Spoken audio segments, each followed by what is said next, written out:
Iran पर हमले क्यों नहीं कर रहा इस्राइल?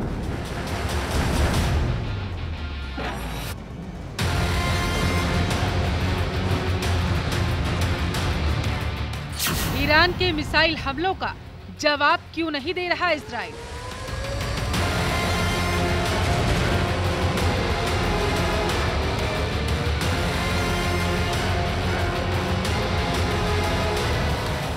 हमले का बटन क्यों ऑन नहीं कर रहे हैं बेंजामिन नेतन्याहू?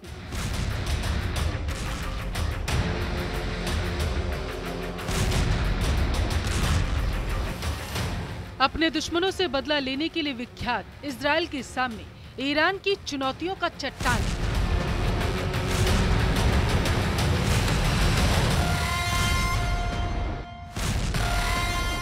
इजराइल का हर एक सैनिक इस बात के इंतजार में है कि कब नेतन्याहू हमले का आदेश दे।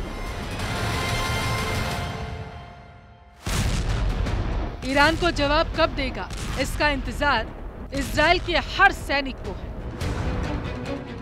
लेकिन वह इंतजार अब बढ़ता ही जा रहा, क्योंकि अभी तक अमेरिका से ईरान पर हमले की हरी झंडी नहीं मिली है। क्योंकि अमेरिका के रक्षा सचिव लॉयड ऑस्टिन के मुताबिक ईरान पर इजराइल का हमला कैसा होगा और ईरान उस हमले पर कैसा जवाब देगा, ये कहना मुश्किल है। इसके साथ ही उन्होंने कहा, अमेरिका दोनों देशों के बीच तनाव कम करने की हर संभव कोशिश करेगा और उम्मीद है कि दोनों पक्ष तनाव कम करना भी शुरू कर देंगे। अमेरिका के रक्षा सचिव ने यह भी दावा किया कि इजराइल में अमेरिका की मिसाइल डिफेंस सिस्टम की तैनाती की गई है।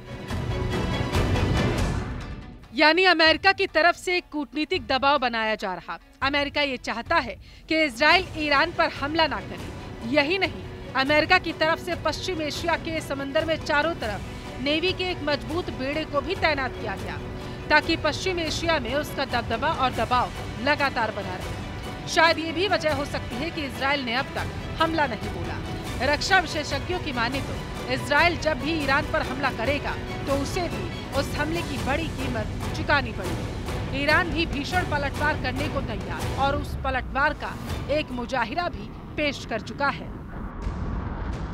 और ईरान के इसी हमले का बदला लेने के लिए इजराइल बेकरार है। लेकिन अगर इजराइल ईरान पर पलटवार करता है तो दोनों देशों के बीच जंग तेज होगी और इस युद्ध का अंजाम सालों तक चलता रहेगा, जिसके चलते पश्चिम एशिया समेत विश्व के कई देश प्रभावित हो जाएंगे।